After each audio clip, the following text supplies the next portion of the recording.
各位朋友，大家好，我是在台湾行医超过30年的老医生，今天要跟大家聊一个非常重要的话题——鸡蛋。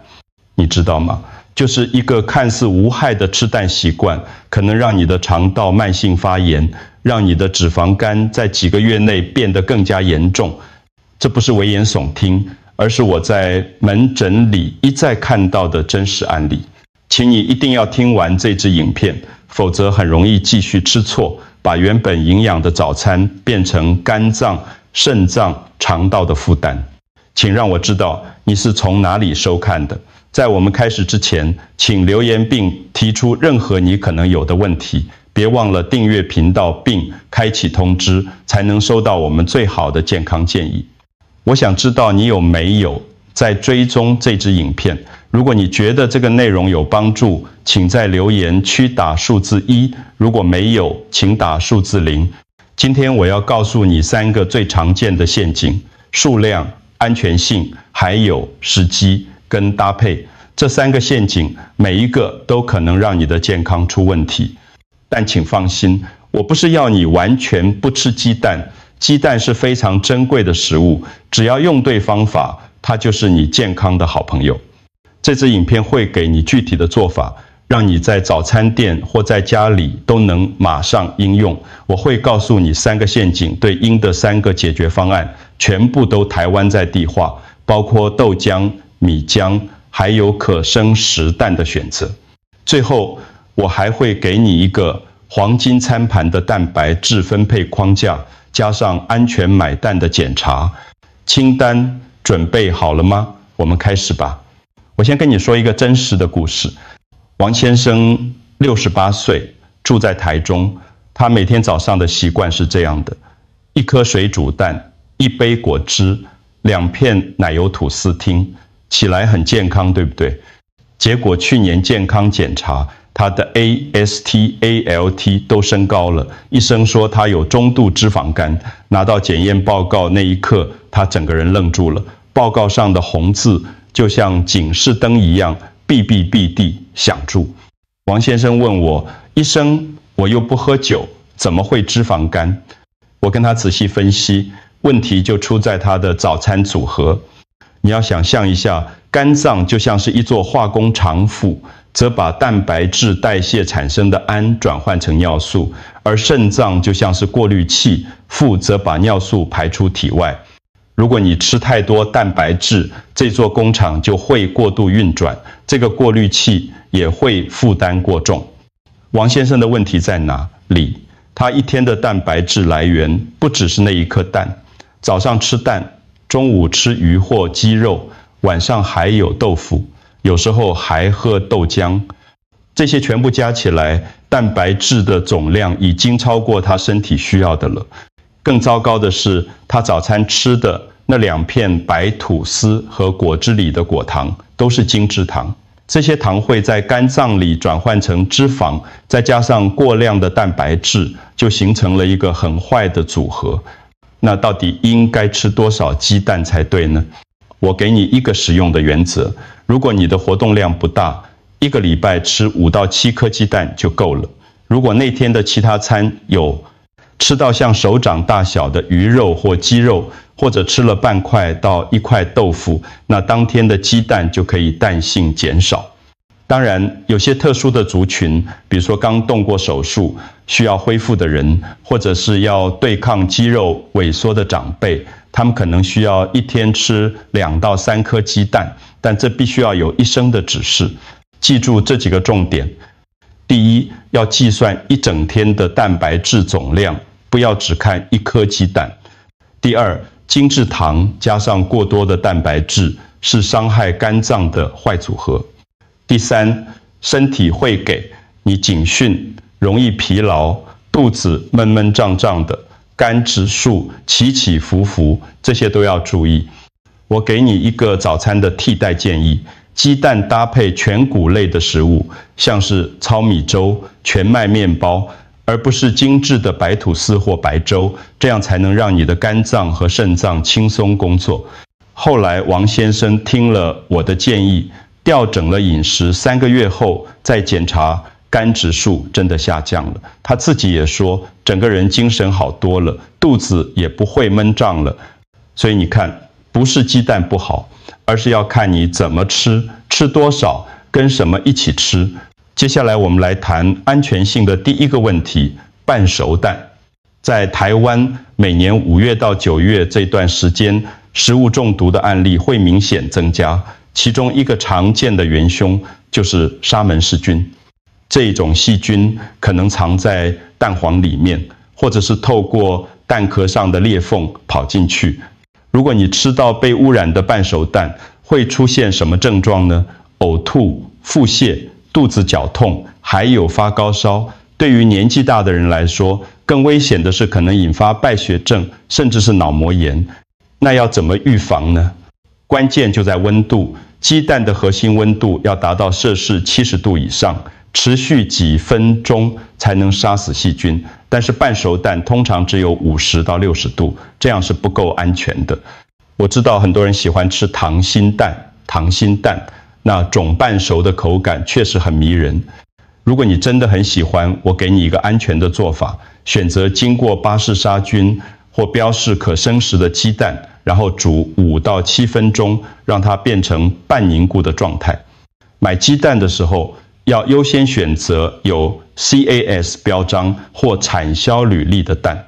买回来之后，要放在摄氏4度以下的冰箱保存，不要放在机车上晒太阳。我给你一个台湾在地化的检查清单。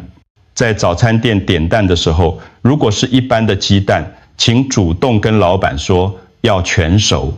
如果你自己买蛋带回家，请用保温袋装好，直接回家，不要绕路。到家之后，马上放进冰箱冷藏，不要放在室温下。记住，半熟蛋不是绝对有毒，但是如果不是经过杀菌处理的蛋，风险就会比较高。摄氏70度是一个你要记住的数字。安全的习惯从买蛋、保存到烹煮，每一个步骤都很重要。你可能会觉得麻烦，但是为了你和家人的健康，这些小心思都是值得的。特别是家里有年长的父母或者是小孩的，更要注意这些细节，因为他们的免疫力比较弱，一旦中毒，后果会更严重。第3个陷阱是很多人为了省时间、省食物会做的事，把煮好的鸡蛋放过夜，隔天再加热来吃。你要知道，煮熟的鸡蛋放在冰箱里，并不是完全无菌的环境。如果是半熟蛋，风险更高。而且如果你用微波炉加热，蛋白质会变得又硬又难消化，对胃肠黏膜也会造成刺激。那正确的做法是什么呢？第一步要煮到全熟，第2步煮好之后要快速放凉，然后马上放进冰箱。第3步要在24小时内吃完，最多不要超过48小时。第4步不要用微波炉加热，你可以用电锅蒸、用蒸笼蒸，或者是放在平底锅里盖上锅盖，用小火慢慢回温，这样加热才会均匀，也比较不会破坏营养。我知道很多家庭习惯一次煮一大锅蛋，然后分好几天吃，这样做没有不对，但是你要注意几件事。第一，煮的时候就要估算好分量，尽量不要剩太多。第2，如果真的有剩，要在保鲜盒上贴标签，写上日期和时间，这样你才不会忘记是什么时候煮的。第3，拿出来吃之前，先闻一闻有霉有异味，看一看有霉有变色。如果有任何不对劲的地方，就不要吃了，宁愿浪费也不要冒险。很多长辈会觉得丢掉食物很可惜，但是我要告诉你，如果吃坏肚子，花在看医生、买药的钱，还有身体受的苦，远远超过1颗鸡蛋的价值。所以优先考虑每一餐煮刚好的分量，如果有剩剂，得标注时间，并且在安全期限内吃完。现在我们来谈时机和搭配，这是很多人都忽略的细节。你有没有试过早上起床什么都不吃，直接就吃鸡蛋？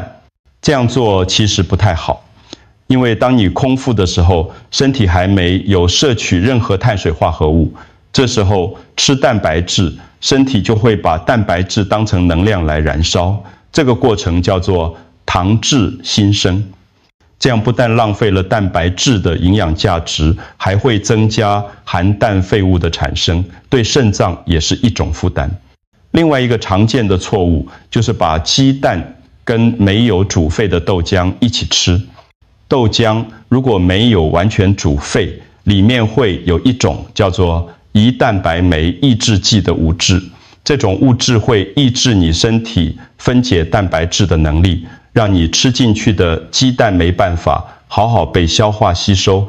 那怎么做才对呢？我给你一个10分钟早餐的流程。第一步，先喝一杯温开水，让肠胃醒过来。第二步，吃一点清淡的淀粉类食物，像是半碗小米粥、一片全麦面包，或者是几汤匙燕麦，这样可以先让身体有一点能量。第三步，然后再吃鸡蛋、水煮蛋或煎蛋都可以，但要记得煮全熟，这个顺序很重要，顺序对了，消化就顺了。至于豆浆，一定要煮到摄氏100度，沸腾至少5分钟。如果是市售的包装豆浆已经经过灭菌处理的，那就没问题。所以鸡蛋配豆浆这个组合本身没有问题，问题在于豆浆有酶有煮沸，这一点很多人都不知道。我再给你一个小建议，吃鸡蛋的时候可以配一些低糖的蔬菜水果，像是小番茄、小黄瓜，或者是少量的木瓜，这些食物富含纤维和水分，可以帮助消化。很多人早上赶时间就随便吃一吃，但是如果你愿意多花这10分钟，用正确的顺序来吃早餐，你的消化系统会感谢你的，而且这个方法不难，在早餐店也可以做到。你可以先点一碗清粥或一片全麦吐司，先吃一点，然后再吃蛋。豆浆的话，就点热豆浆，确保是煮过的。这样简单的调整，就能让你的早餐从吃饱变成吃对。现在我要跟你聊一个很多人都误解的话题：蛋黄和胆固醇。长久以来，蛋黄一直被当成坏人。很多人担心蛋黄里面有大约200毫克的胆固醇，就把蛋黄丢掉，只吃蛋白。这样做其实是浪费了很多珍贵的营养。我来帮蛋黄说句公道话。首先你要知道，你血液里面70%到80%的胆固醇是由你的肝脏自己合成的，只有20%到30%是从食物来的。而且肝脏很聪明，它会自己调节，当你吃的多，它就制造的少；当你吃的少，它就制造的多。真正让你血脂异常的凶手是什么呢？是反式脂肪，像是糕点、油炸食物里面的那些坏油，还有饱和脂肪，像是猪油、奶油这一类。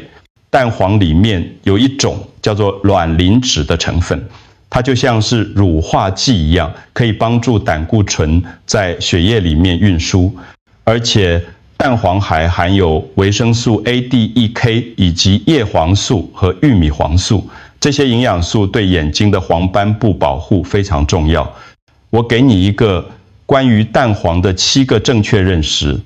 第一，蛋黄不是血管的头号敌人。第二，整体的饮食习惯比单一食物重要得多。第三，不要随便丢弃蛋黄，除非医生有特别交代。第四，烹调方式决定了好不好消化。第五，多吃绿叶蔬菜和纤维质，对血脂的帮助比丢掉蛋黄还要大。第六，规律运动对血脂的影响远远超过1颗鸡蛋的影响。第七，定期追踪血脂数据，才能做个人化的调整。你看，与其害怕鸡蛋，不如减少油炸食物和甜食，在合理的分量之内保留蛋黄，你才能摄取到完整的营养。我在门诊里遇过很多人，他们为了控制胆固醇，每天早上只吃蛋白，结果反而觉得体力变差，眼睛容易疲劳。后来我建议他们把蛋黄也吃回去，但是减少其他地方的坏油脂，结果他们的状况都改善了。所以不要再妖魔化蛋黄了。当然，如果你的血脂已经很高，那可能需要调整蛋黄的频率，但这不代表要完全不吃。重点是要看你一整天、一整个礼拜的饮食内容。如果你平常就很少吃油炸的东西，很少吃甜食、糕点，有在运动，那么每天吃1颗全蛋，包括蛋黄，是完全没问题的。反过来说，如果你每天都吃炸鸡排、喝手摇饮料，然后把蛋黄丢掉，以为这样就能保护血管，那你就大错特错了。营养学不是单一食物的加减法，而是整体生活方式的平衡。接下来我要特别提醒一些需要格外小心的族群。第一，肾功能不好的人，如果你的肾丝球过滤率降低，或者肌酸酐指数升高，代表你的肾脏过滤能力变差了。这时候要限制每天的蛋白质总量，鸡蛋、鱼肉、豆类都要根据医生的指示来调整。如果真的需要吃蛋，可以优先选择蛋白，因为蛋白的蛋白质比较纯，代谢负担比较小。第二，胆囊切除的人，胆囊切除之后，你的身体乳化脂肪的能力会下降。刚开始的时候，可以试足吃1/4到1/2颗蛋黄，观察会不会有不舒服的感觉。如果会胀气、拉肚子，那就先以蛋白为主，等身体慢慢适应之后再增加。第三，血脂非常高的人，如果你的低密度脂蛋白胆固醇超过200毫克每分升，那就是高危险群。这时候要把蛋黄的频率降低到1个礼拜2到3次，同时一定要减少反式脂肪和饱和脂肪的摄取。这里要强调一点，没有一个饮食建议是适合所有人的，每个人的身体状况不一样，需要的营养也不一样。如果你有慢性疾病或者健康检查有红字，一定要去咨询你的医生或者是专业的营养师，不要自己乱调整，也不要听网络上的偏方。专业的建议可以帮助你找到最适合自己的饮食方式，这样才能真正保护你的健康。现在我要给你一个实用的黄金餐盘框架，让你知道一天的蛋白质怎么分配。这个范例是给活动量比较轻的人，早餐1颗全熟的鸡蛋，加上1片全麦面包或1小碗小米粥，再配一些蔬菜，像是小黄瓜或小番茄。午餐，手掌大小的鱼肉或鸡肉，大约40到60公克，加上半碗糙米饭，还有少油清炒的蔬菜。晚餐，半块到1块豆腐，或者1杯煮沸的豆浆，再配上各种蔬菜。如果你习惯在早餐店吃，可以这样点：全熟的蛋、热豆浆，加上全麦三明治，记得跟老板说要全熟的蛋，豆浆要热的。这个餐盘的重点在哪里？第一，多样化的蛋白质来源，有动物性的，也有植物性的，这样营养才会均衡。第二，搭配纤维和微量元素，蔬菜、全谷类都要有，这样才容易消化，对血脂也比较好。第三，分量要适当，不要过多，也不要太少。这个框架不是死的，你可以根据自己的状况做调整，但是大原则就是这样，多样、均衡、适量。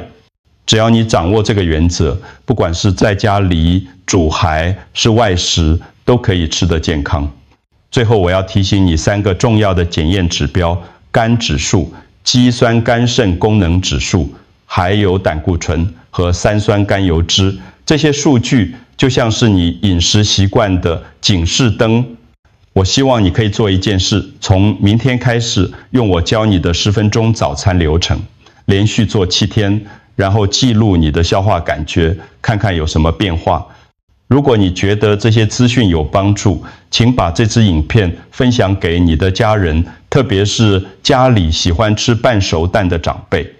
记得每半年到1年做一次健康检查，追踪这些指标的变化。只要你开始实行，4个礼拜之后，你就会看到改善。照顾好自己的健康，就是照顾好你爱的人。谢谢你的收看，我们下次见。